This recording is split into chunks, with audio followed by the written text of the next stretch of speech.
7절 악인들은 풀같이 자라고 악을 행하는 자들은 다 흥황할지라도 영원히 멸망하리이다. 12절 의인은 종려나무 같이 번성하며 렛바논의 백향목 같이 성장하리로다. 세상 사람들은 모두 동일한 한 가지 목표를 가지고 살아갑니다. 어떤 이들은 이 목표를 위해서 목숨까지 걸기도 하죠.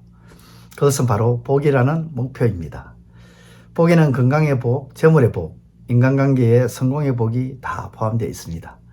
그래서 이 복이라는 것을 가지면 인생이 행복하게 될 것이라고 생각하면서 복을 얻기 위해 달려가죠.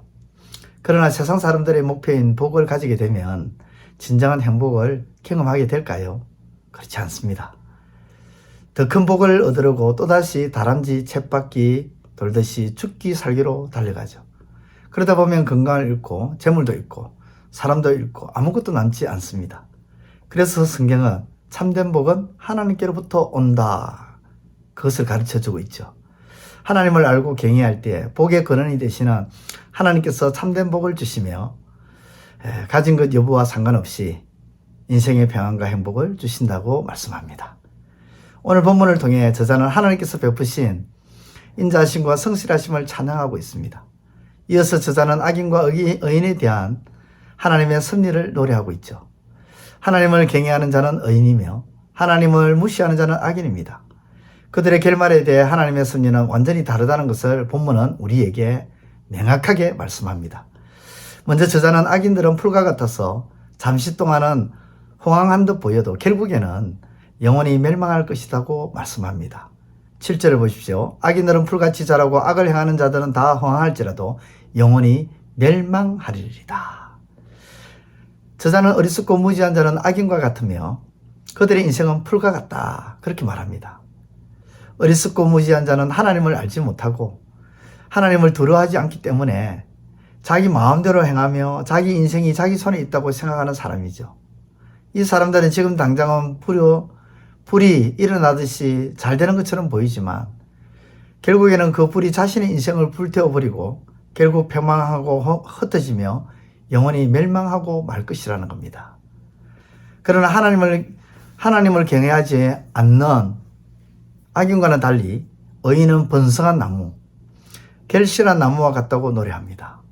12절을 보면 의인은 종려나무같이 번성하며 레바논의 백합목같이 성장하리로다. 하나님을 경외하며 자신의 인생을 하나님의 손에 맡기는 사람을 의인으로 표현합니다.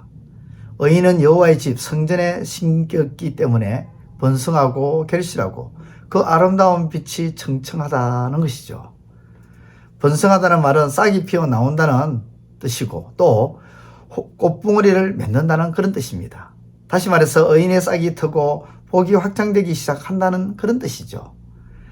저자가 말하는 이 고백은 인생에서 누리는 참된 복은 하나님으로부터 나온다는 사실을 고백하고 있는 것입니다.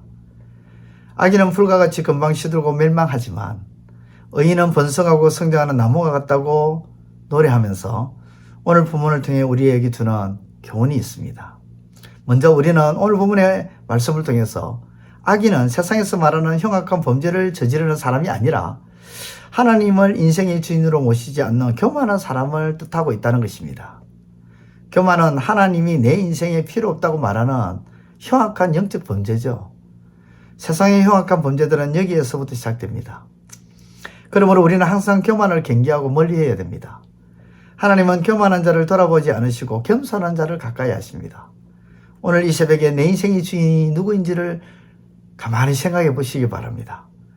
나 자신의 주인은 내 인생이 아니라 내 자신이 아니라 그래서 내 자신이기 때문에 내 인생은 내가 주인이 아니라 하나님이시라는 사실을 태초부터 나를 택하시고 지금까지 나를 보호하신 하나님이라는 사실을 기억하는 것 그것이 바로 겸손입니다. 또 하나 우리가 반드시 기억해야 할 사실은 번성과 성장과 행동은 여호와의 집에 심겨질 때다라는 것이죠. 저자는 의인이 종려나무와 벽향목 같이 풍성하고 위풍당당한 나무가 같을 수 있는 이유가 여호와의 집에 심겼기 때문이다고 하나님의 뜰 안에 있기 때문이라고 말합니다. 여호와의 집이나 하나님의 뜰은 모두 성전을 가르치죠. 즉 하나님을 예배하는 자에게 행통의 은혜를 주신다는 의미입니다. 하나님을 예배하며 경외하는 성도를 하나님은 외면하실까요? 아닙니다. 결코 외면하지 않습니다. 주의 말씀을 듣고 순종하는 자에게는 들어가도 나가도 복을 주십니다. 주께 기도하는 자에게 응답해 주시고 찬송으로 주께 영광 돌리는 성도에게 하나님께서는 평안과 만족을 주십니다. 바쁘게 하루를 살아가지만 그 속에서 반드시 하나님을 기억하고 찬송하며 기도하며 말씀을 읊조리는 성전된 시간들을 가지시기를 바랍니다. 그 시간들 속에서 하나님은 번성과 성장의 은혜를 내려주실 것입니다. 악인과 의인을 향한 하나님의 공의로운 섭리를 기억하고 주께로 더 가까이 나아가는 복된 하루가 되시기를 우리 주님의 이름으로 축원드립니다. 기도드립니다. 하나님 아버지, 우리가 복을 쫓아가지만 참된 복은 하나님께로부터 온다는 사실을 기억하고 그 하나님 앞에 내 인생을 맡기며 하나님이 내 인생의 주인임을 기억하며 인정하고 하나님께 예배하는 모습으로 나아가 하나님께로부터 참된 복을 받아 누리는 우리의 삶이 되게 하여 주옵소서. 예수님의 이름으로 기도드리옵나이다. 아멘. 이제 오늘 받은 말씀으로 함께 기도하겠습니다. 첫째, 악인은 풀과 같이 잠시 흥황하지만 결국에는 영원히 멸망하고 하나님을 경외하는 의인은 하나님으로부터 복을 받음으로 번성하고 결실하게 되는 줄을 깨닫게 하소서.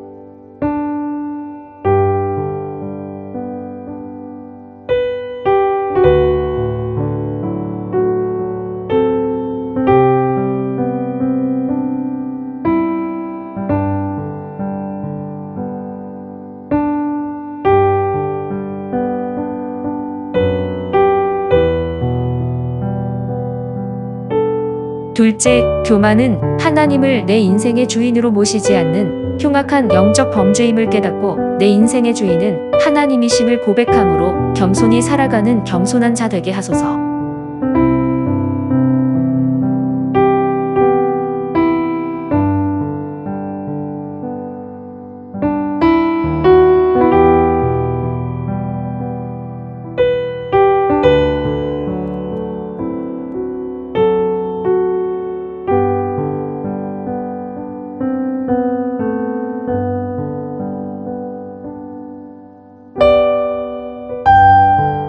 이제 오늘의 기도 제목을 가지고 합심하여 기도하도록 하겠습니다. 첫 번째, 하나님, 세상의 군왕들은 자신이 만들어 놓은 나라를 다스리는 왕이 아니지만 하나님은 온 세상을 무에서 유로 만드시고 만드신 그 나라를 다스리는 참 왕이요 왕 중의 왕이심을 깨닫게 하소서.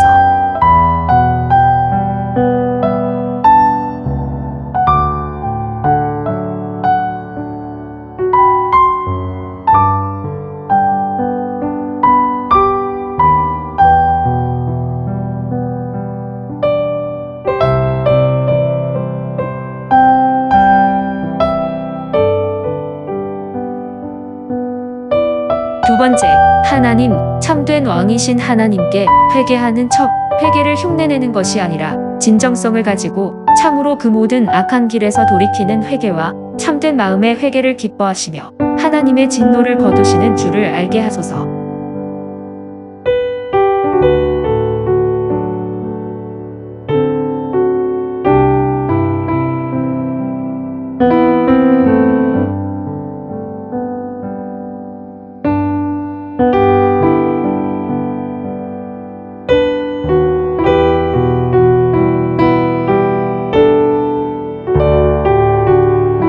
세 번째, 하나님, 순종하지 아니했던 사울왕에 대해서 하나님은 진노하셨고 외식하는 자들에 대해서 예수님께서 화 있을진저 하시며 진노하셨던 것을 기억하며 불순종과 외식을 버리게 하소서.